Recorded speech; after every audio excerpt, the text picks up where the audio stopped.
जगत में प्रत्येक व्यक्ति को किसी ना किसी प्रकार की निर्बलता अवश्य होती। जैसे कोई बहुत तेजी से दौड़ नहीं पाता तो कोई अधिक भार नहीं उठा पाता, कोई असाध्य रोग से पीड़ित रहता है तो कोई पढ़े हुए पाठों को स्मरण में नहीं रख पाता। ऐसे अनेकों उदाहरण और भी हैं। क्या आप किसी ऐसे व्यक्ति को जानते हैं जिसे सब कुछ प्राप्त हो और हम जीवन की उस एक निर्बलता को जीवन का केंद्र मानकर जीते हैं? इस कारणवश हृदय में दुख और असंतोष रहता है सदा। निर्बलता मनुष्य को जन्म से अथवा संजोग से प्राप्त होती, किंतु उस निर्बलता को मनुष्य का मन अपनी मर्यादा बना लेता है। किंतु कुछ व्यक्ति ऐसे भी होते हैं जो अपने पुरुषार्थ और श्रम से उस निर्बलता को पराजित कर देते हैं। क्या भेद है उनमें और अन्य लोगों में? क्या आपने कभी विचार किया है? सरल सा उत्तर है इसका।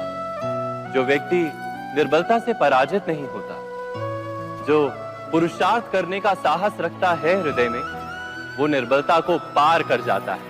अर्थात निर्बलता अवश्य ईश्वर देता है, किंतु मर्यादा मनुष्य का मन ही निर्मित करता है। स्वयं विचार कीजिए।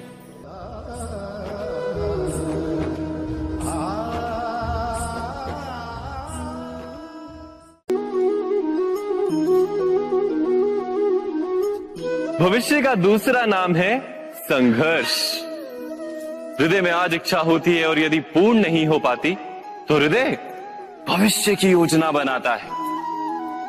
भविष्य में इच्छा पूर्ण होगी ऐसी कल्पना करता रहता है, किंतु जीवन ना तो भविष्य में है ना अतीत में। जीवन तो इस क्षण का नाम, अर्थात इस क्षण का अनुभव ही जीवन का अनुभव। पर हम ये जानते हुए भी इतना सा सत्य समझ नहीं पाते। या तो हम बीते हुए समय के स्मरणों को घेर कर बैठे रहते हैं, या फिर आने वाले समय के लिए हम योजनाएं बनाते रहते हैं और जीवन जीवन बीत जाता है। एक सत्य यदि हम हृदय में उतार लें कि ना हम भविष्य देख सकते हैं, ना ही भविष्य निर्मित कर सकते हैं, हम तो केवल धैर्य और साहस के साथ भविष्य को आलिंगन दे सकते हैं, स्वागत कर सकते हैं भविष्य का। तो क्या जीवन का हर पल जीवन से नहीं भर जाएगा? स्वयं विचार कीजिए।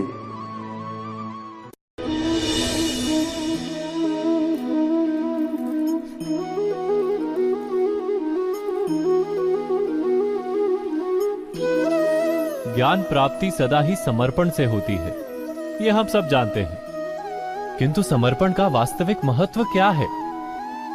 क्या हमने कभी विचार किया? मनुष्य का मन सदा ही ज्ञान प्राप्ति में विभिन्न बाधाओं को उत्पन्न करता है। कभी किसी अन्य विद्यार्थी से ईर्ष्या हो जाती है, कभी पढ़ाए हुए पाठों पर संदेह जन्मता है और कभी गुरु द्वारा दिया गया दंड मन को अहंकार से भर देता है। नहीं, क्या ऐसा नहीं होता? न जाने कैसे कैसे विचार मन को भटकाते हैं और मन की इसी अयोग्य स्थिति के कारण हम ज्ञान प्राप्त नहीं कर पाते। मन की योग्य स्थिति केवल समर्पण से निर्मित होती है। समर्पण मनुष्य के अहंकार का नाश करता है। ईर्ष्या, महत्वाकांक्षा आदि भावनाओं को दूर कर हृदय को शांत करता है और मन को एकाग्र करता है।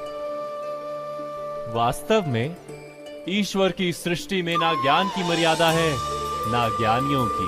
गुरु दत्तात्रेय ने तो गाय और श्वान से भी ज्ञान प्राप्त कर लिया था।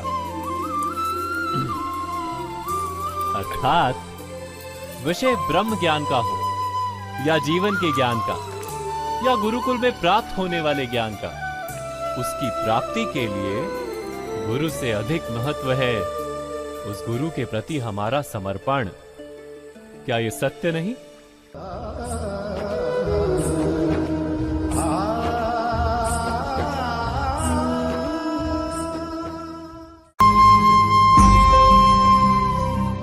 प्रत्येक मनुष्य के जीवन में ऐसा क्षण अवश्य आता है जब सारे स्वप्न, सारी आशाएं, सारे दृश्य ध्वस्त हो जाते हैं। जीवन के सारे आयोजन ही बिखर जाते हैं।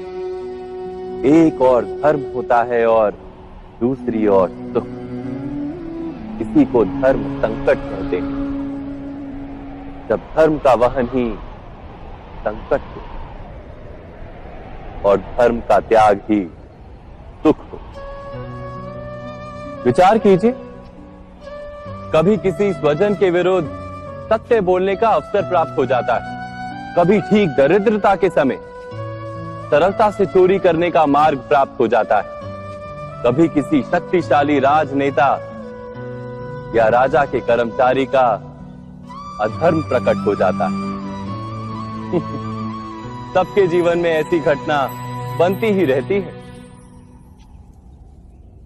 अधिकतर लोग ऐसे किसी क्षण को धर्म संकट के रूप में जान ही नहीं पाते। हमें किसी प्रकार के संघर्ष का अनुभव ही नहीं होता। सहजता से सुख की ओर खींचे चले जाते हैं, जैसे मक्खी गुड़ की ओर खींची चली जाती। वास्तव में धर्म संकट का क्षण ईश्वर के निकट जाने का क्षण होता है। यदि हम संघर्षों से भयभीत ना हो, सुख की ओर आकर्षित ना हो, अपने धर्म पर दृढ़ रहे, तो ईश्वर का साक्षात्कार दूर नहीं।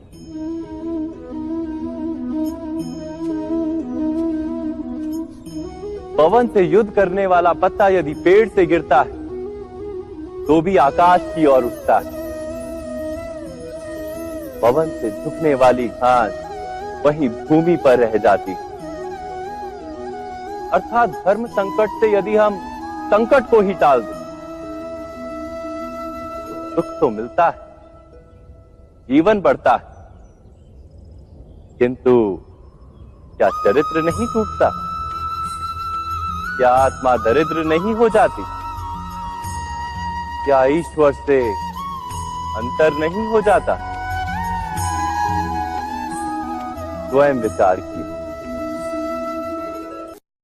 दो व्यक्ति जब निकट आते हैं तो एक दूसरे के लिए सीमाएं और मर्यादाएं निर्मित करने का प्रयत्न अवश्य करते हैं। हम यदि सारे संबंधों पर विचार करें तो देखेंगे कि इन सारे संबंधों का आधार यही सीमाएं हैं जो हम दूसरों के लिए निर्मित करते हैं। और यदि अनजाने में भी कोई अन्य व्यक्ति इन सीमाओं को तोड़ता है तो उसी क्षण हमारा हृदय क्रोध से भर जाता है।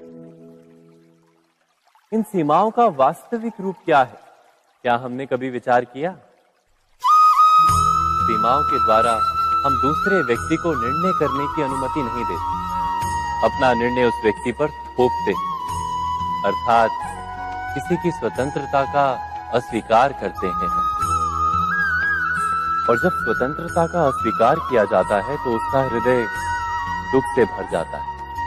और जब वो सीमाओं को तोड़ता है तो हमारा हृदय क्रोध से भर जाता है। क्या ऐसा नहीं होता?